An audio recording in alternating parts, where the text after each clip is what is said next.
Hi guys, welcome back to the Totally Magic channel, and if it's your first time here, we're a channel that's dedicated to performing and teaching magic for the amateur and hobbyist magicians. So you're probably not going to find any professional tricks on the channel, but we do have a lot of fun presenting and teaching. I think you're going to like the trick I've got for you today because it uses a regular deck of cards and it also requires no setup whatsoever. It's totally impromptu.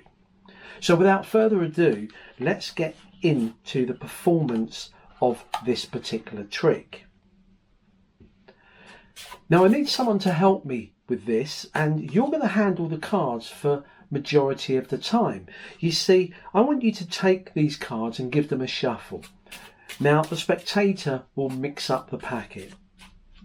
I then want you to divide the pack in half because we only need half the cards for this.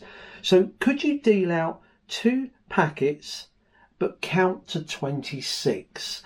So they will deal out 1, 2, 3, 4, 5, 6, 7, 8, 9, 10, 11, 12, 13, 14, 15, 16, 17, 18, 19, 20, 21, 22, 23, 24, 25, 26. Now we don't need the rest of the pack, so let's just get rid of those. Now once you've dealt those out, could you shuffle each packet? Now the spectator will give these a thorough mixing. Now what we're going to do here is to get you to pick a card. Well, just mentally select one of the cards from half the pack. Now here's what I'd like you to do. If you'd like to just follow me, I'll show you. If you can grab hold of a few cards of a packet, just grab some cards. It doesn't matter how many you take. Now they will have a free choice. Now what I want you to do is just to peek at the card at the bottom and remember it. It's important that you remember the image you see. Now the spectator will remember the card that they see and return the cards to the pack. I'd now like you to collect up the cards, and now I'm going to give them a mix. Now the problem is, if a magician shuffles cards, people often think they stop on a particular card. So to be absolutely fair for the final part, I want you to cut the pack anywhere and complete the cut. Now I think you'll agree that your card that you're merely thinking of, and you're the only person that knows it, is somewhere among these. Can you take the cards and can you deal half of those to me? So that'll be 13 cards. 1, 2, 3, 4, 5, 6, 7, 8, 9, 10, 11, 12, 13. And put the others in front of you. We now have 2 packets of cards. Now everybody has the ability to be positive about a situation. And the situation we have here is that your card is either here or here. And I want you to be positive. When I click my fingers, tell me which packet contains your card. This one here. So you believe that your freely chosen card is among these cards here. Yeah. Even though you haven't told me what your card is, or anyone for that matter, trust me, your card is not there. How could I possibly know that? Well, let me just prove it to you. Because if I spread these cards, please look at the cards. Is your card there? It is not. And the reason being is because your card is in here. Now you shuffled the cards throughout. You dealt the cards. You even cut the cards where we dealt. I'm pretty sure that these 2 cards are not your card. You see, I'm going to be positive. You were positive, you were wrong.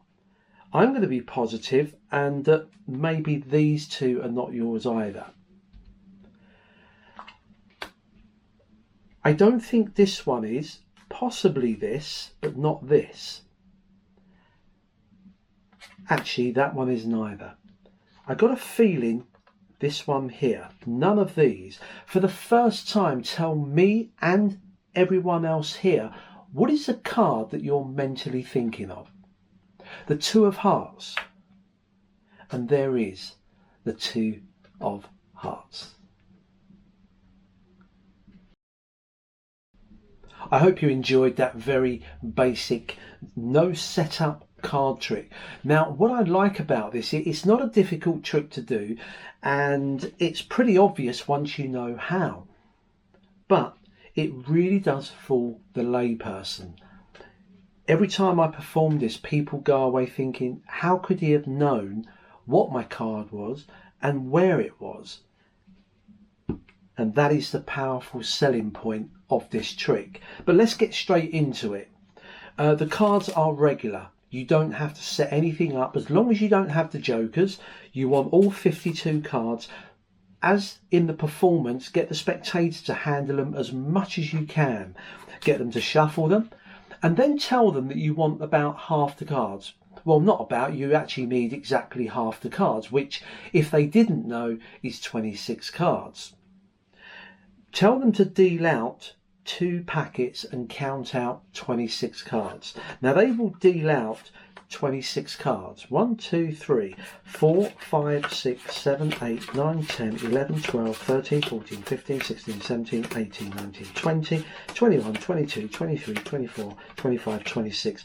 The rest of the pack you just put to one side. You don't need that anymore. Now you don't have to do this next bit, but I like to get them to shuffle these again. The more I can get them to handle the cards and to shuffle, they really believe that there's no way you could know any position or any card in these 2 packets. Now, we've got 26 cards here, 13 here and 13 here, but you haven't mentioned that, okay? You just told him you want half the pack. Now, this next part, watch what happens. This is the whole basis of how the trick works, so watch carefully. You say you want them to think of one of the cards in either of these packs, and you're going to demonstrate what you want them to do. Now, what I tend to do is I pick up some cards from this packet here, okay? And to be honest, it doesn't matter. I could pick them from here, but just bear with me here. I pick up these. I say, look, you do the same. Pick up some. Now, you're not forcing them to say, you've got to do them here. It's almost obvious that they've got to grab them from here. You're kind of gesturing. Follow along. Pick up any number of cards from a packet, and you kind of gesture towards that. They pick up these cards. Now, you've both got your cards. When we put these back, we don't put them where they came from. Remember, I took mine from here, but when I put these back, they're going on here. And they're going to put theirs on there. So we've swapped over.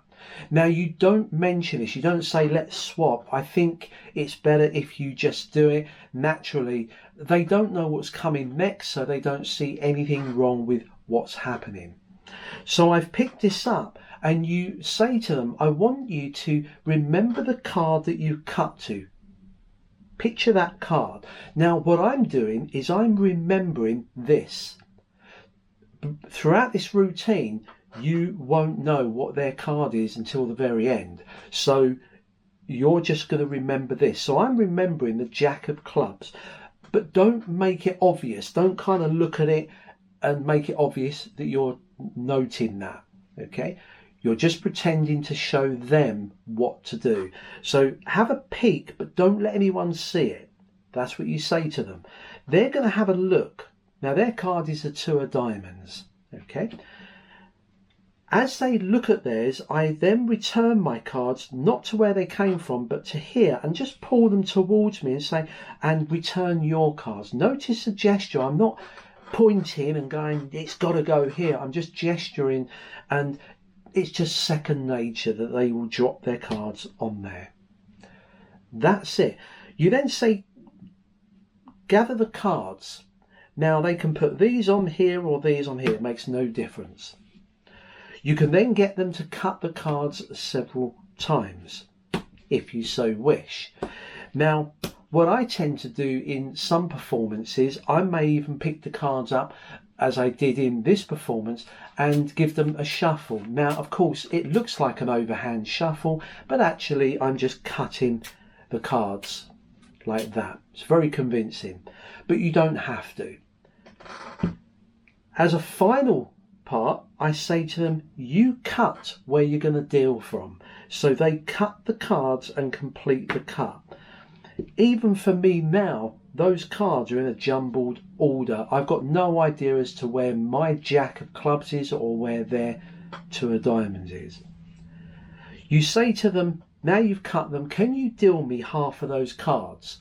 Now they may not know how many half is because they may have forgotten that they dealt 26 in the first place. So just remind them, just a little prompt, just say that's 13 cards to me. They deal out 1, 2, 3, 4, 5, 6, 7, 8, 9, 10, 11, 12, 13, and you say you keep the rest and put them there. That's the trick done. Now, some of you more experienced magicians out there would have noticed what we just did there.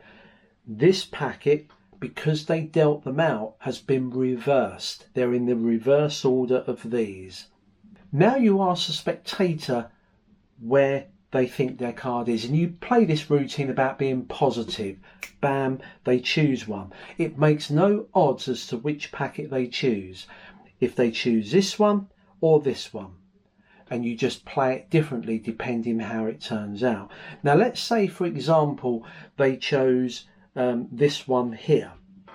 You pick this up. Now remember, you don't know what card they've picked, so I'm just going to go through these cards and look for my jack.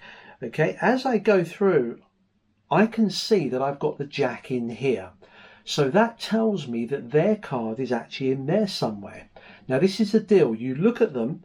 If their card isn't in the one they picked, this is how you play out. You say, so you think your card is in here. Now you've never told me what your card is. I'm telling you now, it's not in there. You don't believe me? Look, because if I spread these, can you see your card in there? Now, of course, one, they're amazed that you knew that it wasn't there because you don't even know what their card is. But the important thing that you need to know is whereabouts is the one card that you picked at from the face.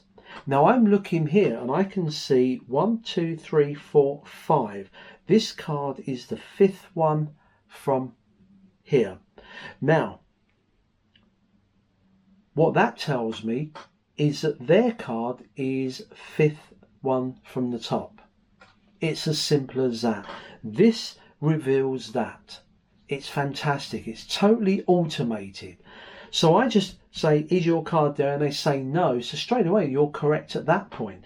I've now clocked that my card is the fifth one in. I pick up the cards. Now, you can either do what I did in the routine and just have a sense for where their card is. If their name was John, I know it's the fifth card down, so I could go J-O-H-N, John, and there's your card. And I could reveal it that way. Or, because it's the fifth one down, I could say, and that is magic, M-A-G-I-C, magic. I leave the reveal up to you. Reveal it anyhow you like, by eliminating cards, leaving yourself with one, but the bottom line is you know where the card is. So that's one way of finishing. Here's the other way. What if the spectator had picked this packet and says my card's in there? Then it just plays differently. Here's how. You pick this up and again you casually look at it. Don't make a meal of it. Remember, you're only looking for your card that you picked, the jack of clubs. So I just go through, I can't see it, so straight away I say, you know what, you are positive because your card really is in there. And to prove that, If I show you these, your card is not there. Now, the reason I'm showing the spectator these is because I need to see where my jack is. Because remember, I still don't know whereabouts their card is. I know it's in there, just don't know where.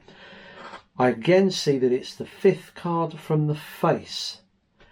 So when I take these cards, I can then just say, well, of course your card's there, because if we go through these, this card, I believe, is your card.